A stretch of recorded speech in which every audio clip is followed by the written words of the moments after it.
There will be a Bitcoin ETF. There'll be a number of them where you can buy and sell Bitcoin just like you buy and sell gold through an exchange traded fund. Gold is done through GLD, and now you can do the same thing for Bitcoin.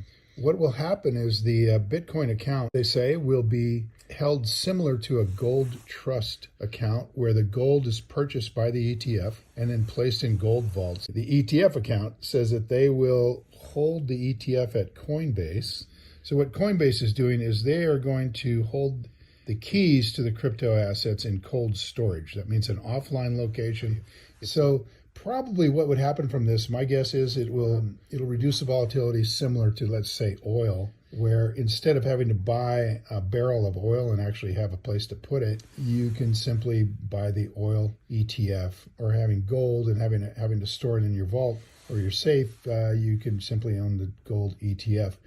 And that makes for a lot less volatility, although the volatility can still be there. If you were to use oil as an example, it's very dependent on how much oil is being created. Maybe this will actually reduce the volatility and make it a much more secure commodity.